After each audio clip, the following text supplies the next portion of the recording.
Assalamualaikum warahmatullahi wabarakatuh. Pada video kali ini kami ingin mempresentasikan materi kami yang berjudul Implementasi Kurikulum PAI berbasis kompetensi dengan dosen pengampu Ibu Listiani Siti Romlah MPD. Kami dari kelompok 9 yang beranggotakan Dadang Iskandar dengan NPM 18110100527. Selanjutnya saya sendiri, Haya Nada Ramadhani dengan NPM 18110100431, dan yang terakhir Cindy Astuti dengan NPM 18110100244. Di sini saya akan menjelaskan pengertian kurikulum pendidikan agama Islam atau PAI berbasis kompetensi. Pengertian kurikulum pendidikan agama Islam sebenarnya tidak jauh berbeda dengan kurikulum secara umum. Perbedaan hanya terletak pada sumber pelajarannya saja, sebagaimana yang diutarakan oleh Abdul Majid dalam bukunya Pembelajaran Agama Islam Berbasis Kompetensi, mengatakan bahwa kurikulum pendidikan agama Islam adalah rumusan tentang tujuan, materi, metode, dan evaluasi pendidikan yang bersumber pada ajaran agama Islam. Adapun istilah kompetensi mempunyai banyak makna. Kompetensi merupakan perpaduan dari pengetahuan, keterampilan, nilai, dan sikap yang direfleksikan dalam kebiasaan berpikir dan bertindak. Dalam petunjuk pelaksanaan kurikulum berbasis kompetensi mata pelajaran PAI, dijelaskan bahwa standar kompetensi bahan kajian meliputi: yang pertama, kompetensi pendidikan agama. Siswa beriman dan bertakwa kepada Tuhan Yang Maha Esa atau Allah Subhanahu wa Ta'ala, berakhlak mulia atau berbudi pekerti luhur yang tercermin dalam kehidupan pribadi, bermasyarakat, berbangsa, dan bernegara, memahami, menghayati, dan mengamalkan ajaran agamanya, serta mampu menghormati agama lain dalam kerangka kerukunan antar umat beragama. Selanjutnya, yang kedua, kompetensi spesifik pendidikan agama Islam dengan landasan Al-Quran dan As-Sunnah Nabi Muhammad SAW, yaitu siswa beriman dan bertakwa kepada Allah Subhanahu wa Ta'ala, berakhlak mulia atau berbudi pekerti luhur yang tercermin dalam perilaku sehari-hari dalam hubungannya dengan Allah, sesama manusia, dan alam sekitar, mampu membaca dan memahami Al-Quran, mampu beribadah dan bermuamalah dengan baik dan benar, serta mampu menjaga kerukunan inter dan antar umat beragama. Karakteristik kurikulum pendidikan agama Islam berbasis kompetensi. Abdurrahman An-Nahlawi mendeskripsikan tentang karakter kurikulum Islam sebagai berikut. Kurikulum Islam harus memiliki sistem pengajaran dan materi yang selaras dengan fitrah manusia agar dapat mewujudkan tujuan pendidikan Islam yang fundamental, bebas dari kontradiktif, efektif, dan memberikan hasil pendidikan yang bersifat behavioristik. Menurut Ibnu Hajar dalam Jurnal Pendidikan Islam mengemukakan bahwa kurikulum berbasis kompetensi memiliki karakteristik sebagai berikut.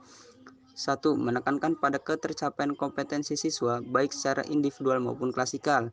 2. Beri orientasi pada hasil belajar learning outcomes dan keberagaman. 3. Penyampaian dalam pembelajaran menggunakan pendekatan yang metode yang bervariasi. 4. Sumber belajar bukan hanya guru tetapi juga sumber belajar lainnya yang memenuhi unsur edukatif. 5. Penilaian menekankan pada proses dan hasil belajar dalam pencapaian suatu kompetensi. C.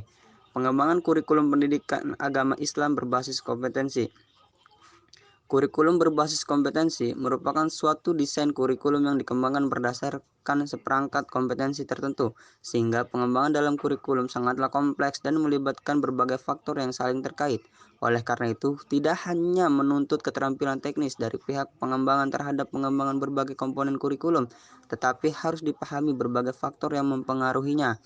Pengembangan kurikulum berbasis kompetensi adalah pengembangan kurikulum yang bertitik tolak dari kompetensi yang seharusnya dimiliki siswa setelah menyelesaikan pendidikan. Setidaknya, Pengembangan kurikulum berbasis kompetensi mencakup pengembangan silabus dan sistem penilaiannya. Silabus merupakan acuan untuk merencanakan dan melaksanakan program pembelajaran, sedang penilaian mencakup jenis ujian, bentuk soal, dan pelaksanaannya. Desain kurikulum pada dasarnya berakar pada pandangan filosofi masyarakat yang mempertanyakan aspek-aspek seperti apa yang menjadi pengetahuan dalam muatan pendidikan. Metode belajar yang dikembangkan itu juga harus memenuhi tujuan pendidikan yang diinginkan masyarakat. Oleh karena itu, ada beberapa hal yang harus diperhatikan dalam kurikulum pendidikan agama Islam berbasis kompetensi. Antara lain, yaitu pendekatan pembelajaran dan penilaian. Pendekatan dalam PAI menggunakan pendekatan terpadu, meliputi keimanan, pengalaman, pembiasaan, rasional, emosional, fungsional, dan keteladanan. Sedangkan dalam penilaian dilakukan terhadap hasil belajar siswa berupa kompetensi dalam KBM dan penilaian berbasis kelas yang memperhatikan 3 ranah, yaitu ranah kognitif, ranah afektif, dan ranah psikomotorik. Kemudian ada B, pengorganisasian materi. Hal ini merupakan kegiatan menyiasati proses pembelajaran dengan perencanaan terhadap unsur instrumental melalui pengorganisasian yang rasional dan menyeluruh. Kemudian ada pemanfaatan teknologi komunikasi dan informasi. Dilanjut dengan membaca Al-Quran, kemudian nilai-nilai, aspek sikap, ekstrakurikuler, dan yang H ada keterpaduan. D. Komponen kurikulum berbasis kompetensi. Menurut Profesor Dr. Nanasya Odi Sukmadinata, bahwa komponen kurikulum yang utama adalah tujuan, isi atau materi, proses sistem penyampaian dan media, serta evaluasi. Selain dilihat dari uraian struktur kurikulum, ada 4 komponen utama dalam pendidikan agama Islam. Keempat komponen tersebut saling berkaitan satu sama lainnya, sehingga merefleksikan satu kesatuan yang utuh sebagai program pendidikan. Berikut ini keempat komponen kurikulum tersebut. Yang pertama ada tujuan kurikulum, kemudian ada isi dan struktur kurikulum, ada strategi pelaksanaan kurikulum atau belajar mengajar, dan yang kedua evaluasi kurikulum.